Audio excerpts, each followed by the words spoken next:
दोस्तों आज हम लोग देखेंगे टॉप 50 वन लाइनर क्वेश्चंस। प्रश्न नंबर 1 है कि घेघा रोग किसकी कमी से होता है? तो आयोडीन की कमी से घेघा रोग होता है। प्रश्न संख्या 2 है कि कौन सी ग्रंथि जो होती है इंसुलिन स्रावित करती है? तो अग्न्याशय जो है इंसुलिन स्रावित करती है। प्रश्न संख्या 3 है कि डुरंड कप का संबंध किस खेल से है? तो फुटबॉल से है। प्रश्न संख्या 4 है कि भारत का सबसे बड़ा बांध कौन सा है? तो हीराकुंड बांध जो है भारत का सबसे बड़ा बांध है। प्रश्न संख्या 5 है कि संविधान की 8वीं अनुसूची में कितनी भारतीय भाषाओं की मान्यता दी गई है? तो 22 भाषाओं की। प्रश्न संख्या 6 है कि चीन की मुद्रा कौन सी है? तो युआन जो है चीन की मुद्रा है। प्रश्न संख्या 7 है कि रेड क्रॉस के संस्थापक कौन है? तो हेनरी डुनांट जो है रेड क्रॉस के संस्थापक है। प्रश्न संख्या 8 है कि हीमोग्लोबिन की कमी से होने वाली रोग कौन सा है? तो एनीमिया जो है हीमोग्लोबिन की कमी से होने वाली रोग है। प्रश्न संख्या 9 है कि भारत कोकिला कौन कहलाती है? सरोजिनी नायडू जो है भारत कोकिला कहलाती है। प्रश्न संख्या 10 है कि दिल्ली में कुतुब मीनार किसने बनवानी शुरू की थी? कुतुबुद्दीन ऐबक ने दिल्ली में कुतुब मीनार बनवाने की शुरू की थी। प्रश्न संख्या 11 है कि बनारस हिंदू विश्वविद्यालय के संस्थापक कौन थे? तब मदन मोहन मालवीय जो है बनारस हिंदू विश्वविद्यालय के संस्थापक हैं। प्रश्न संख्या 12 है कि अर्थशास्त्र के लेखक कौन थे? तो चाणक्य कौटिल्य थे। प्रश्न संख्या 13 है कि विवेकानंद स्मारक कहाँ स्थित है? तो कन्याकुमारी में विवेकानंद स्मारक स्थित है। प्रश्न संख्या 14 है कि दक्षेस का मुख्यालय कहाँ स्थित है? तो काठमांडू नेपाल में दक्षेस का मुख्यालय स्थित है। प्रश्न संख्या 15 है कि दक्षेस के कितने देश सदस्य हैं? तो 8 है। कौन कौन है? तो भारत है, नेपाल है, बांग्लादेश है, श्रीलंका है, मालदीव है, भूटान है, पाकिस्तान है और अफगानिस्तान है। प्रश्न संख्या 16 है कि भारत की तट रेखा की लंबाई कितनी है? तो 75 से 16। प्रश्न संख्या 17 है कि विश्व में अवरक का सर्वाधिक उत्पादन किस देश में होता है? तो भारत में होता है। विश्व में अवरक का सर्वाधिक उत्पादन जो होता है वो भारत में होता है। प्रश्न संख्या 18 है कि ग्रैंड ट्रैंक रोड किसने बनवाई? तो शेरशाह सूरी ने ग्रैंड ट्रैंक रोड बनवाई। प्रश्न संख्या 19 है कि विटामिन बी की कमी से कौन सा रोग होता है? तो बेरी जो होता है विटामिन बी की कमी से होता है। प्रश्न संख्या 20 है कि विटामिन सी की कमी से कौन सी बीमारी होती है? तो स्क्रबी जो होती है विटामिन सी की कमी से होती है। प्रश्न संख्या 21 है कि दूध में कौन सा विटामिन नहीं होता है? तो विटामिन सी जो होता है दूध में नहीं होता है। प्रश्न संख्या 22 है कि विटामिन डी की कमी से कौन सा रोग होता है? तो रिकेट्स जो है विटामिन डी की कमी से होता है। प्रश्न संख्या 23 है कि किस विटामिन की कमी से खून का थक्का नहीं जमता है? तो विटामिन के। किस विटामिन की कमी से खून का थक्का नहीं जमता है? तो विटामिन के।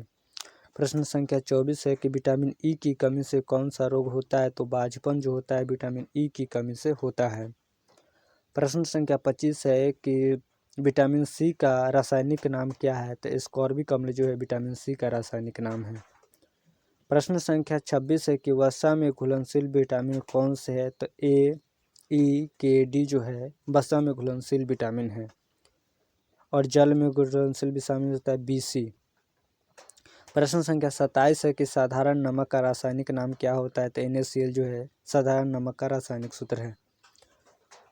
अब प्रश्न संख्या 28 है कि हंसाने वाली गैस का रासायनिक नाम क्या है? तो नाइट्रस ऑक्साइड जो है N2O वो हंसाने वाली गैस की रासायनिक नाम है। प्रश्न संख्या 29 है कि धोबन सोडा का रासायनिक नाम क्या है? तो सोडियम कार्बोनेट जो है धोबन सोडा का रासायनिक नाम है। प्रश्न संख्या 30 है कि पित्तल जो है किन दो धातुओं का मिश्रण है? तो तांबा और जस्ता का मिश्रण है पित्तल। प्रश्न संख्या 31 है कि कैल्सीफेरॉल जो है किस विटामिन का रासायनिक नाम है? तो विटामिन डी का रासायनिक नाम कैल्सीफेरॉल है। प्रश्न संख्या 32 है कि नेत्रदान में नेत्र के किस भाग का दान किया जाता है? तो कॉर्निया का दान किया जाता है। प्रश्न संख्या 33 है कि किस विटामिन में कोबाल्ट होता है? तो विटामिन B12 में कोबाल्ट होता है। प्रश्न संख्या 34 है कि कोशिका का पावर हाउस किसे कहा जाता है? तो माइटोकॉन्ड्रिया को कोशिका का पावर हाउस कहा जाता है। प्रश्न संख्या 35 है कि लाल रक्त कणिकाओं का निर्माण हमारे शरीर के किस भाग में होता है? तो अस्थि मज्जा बोन मैरो में होता है। प्रश्न संख्या 36 है कि राष्ट्रीय विज्ञान दिवस कब मनाया जाता है? तो 28 फरवरी को राष्ट्रीय विज्ञान दिवस मनाया जाता है। और प्रश्न संख्या 37 है कि ब्लड प्रेशर मापने के लिए किस यंत्र का प्रयोग किया जाता है? तो स्फिग्मोमैनोमीटर का प्रयोग किया जाता है ब्लड प्रेशर मापने के लिए। प्रश्न संख्या 38 है कि कंप्यूटर की परमानेंट मेमोरी क्या कहलाती है? तो रोम। रीड ओनली मेमोरी जो है कंप्यूटर की परमानेंट मेमोरी कहलाती है।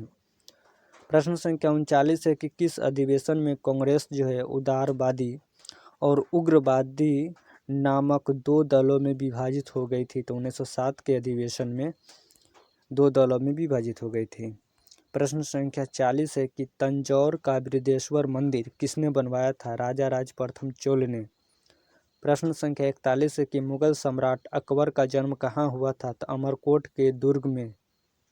प्रश्न संख्या 42 है कि संसद के दोनों सदनों की संयुक्त बैठक की अध्यक्षता कौन करता है? तो लोकसभा अध्यक्ष करता है।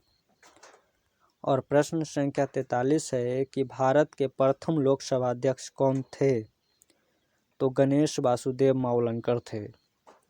प्रश्न संख्या 44 है कि भारतीय संविधान के किस अनुच्छेद के अंतर्गत जम्मू कश्मीर को विशेष दर्जा प्राप्त था? तो अनुच्छेद 370 के अंतर्गत।